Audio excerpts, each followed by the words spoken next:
অসমীয়াতে কম আমি ভাবিছো একেটা চকীতে হিমন্ত বিশ্ব শৰ্মাক বহুৱাম অতুল বৰাক বহুৱাম আৰু বদৰুদ্দিন আজমল সাহেবক বহুৱাম আৰু এনেকে গামোচাৰে বান্ধি দিম বান্ধি আমি সব যিমান অপজিশন পাৰ্টি আছো সবে লগ লাগি এনেকে এনেকে এনেকে ভাল হবনে বেয়া হব ভাল ভাল ভাল হবনে বেয়া ভাল মই একদম স্পষ্টকে ক'বলৈ আহিছো এটাই বাৰ্তা পাইছো ব্ৰহ্মপুত্ৰ উপত্যকাৰ পৰা যে ব্ৰহ্মপুত্ৰ উপত্যকাৰ মানুহ 2026 চনত বিজেপিক বিদায় দিবৰ কাৰণে সাজু হৈছে বৰাক উপত্যকাৰ মানুহ সাজু হ'ব লাগে হ'ব জানে যোৰহাট লোকসভা সমষ্টিত মই নিজে গৌৰৱ গগৈক লগত লৈ যি যোৰহাটত বিজেপিয়ে আটাইতকৈ খিলঞ্জীয়া মানুহৰ সমষ্টি বুলি কৈ তাত কোনো পৰ্যায়ে বিজেপি নেহাৰে বুলি কৈছিলে 100 কোটি টকা খৰচ কৰিছিলে গৌৰৱ গগৈৰ বিৰুদ্ধে মই নিজে গৌৰৱক লগত লৈ বিজেপিক তাত দলিয়াই বাহিৰ কৰি দিছো আৰু বিজেপিৰ বন্ধু বদৰুদ্দিন আজমল ডাঙৰীয়া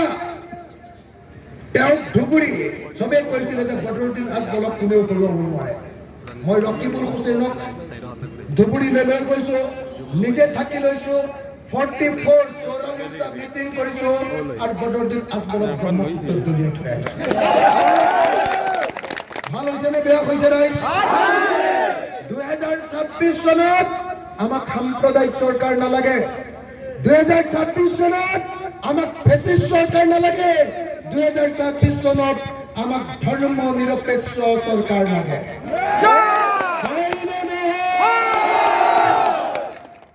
মই বিজেপিৰ মাজে মাজে সুধো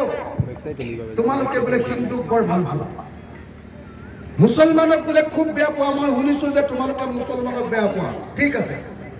মুছলমানৰ কাৰণে পেট্ৰলৰ দাম 100 টকা কৰিছা ভালে হৈছে ঠিক আছে মুছলমানক বজাই দিয়া কিন্তু মই যে হিন্দু মোৰ কাৰণে পেট্ৰলৰ দাম কিয় আগৰ নিচিনাকে তোমালোকে 34 টকা 34ত নিদিয়া কথাটো বুজি পাইছানে নাই কথাটো বুজি পাইছেনে নাই আৰে মুখেৰে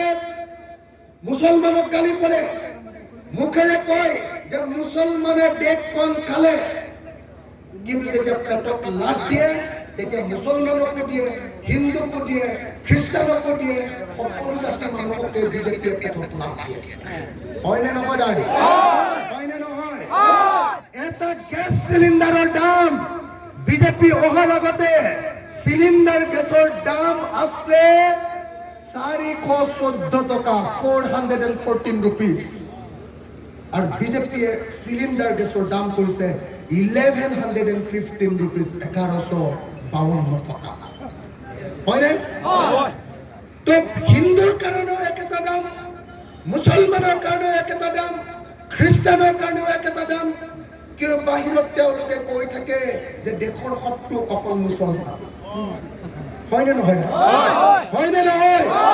হয় নে নহয় সেইকাৰণে বস্তুৰ মূল্য বৃদ্ধিৰে বস্তুৰ দাম বৃদ্ধিৰে আমাৰ পেটত লাভ দিয়া বিজেপি 2026 চনত যদি হৰুৱাব নোৱাৰো তেতিয়াহ'লে মই ঘৰলৈ উভতি নাযাওঁ সেইকাৰণে পৰ্যায়ত সংকল্প লৈছো শপথ খাই যার জন্য অধীর আগ্রহে অপেক্ষা করে আছেন উনি আপনাদের সামনে বক্তব্য রাখবেন এর আগে একটা সরই দিয়ে লোকাল আমাদের রাইজর দলের ছেলেরা সম্বর্ধনা দেবে আমার দলীয় সভাপতিকে এটা শুধু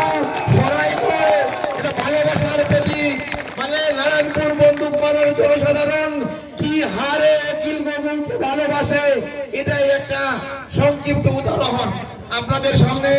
বক্তৃতা দিতে যাচ্ছেন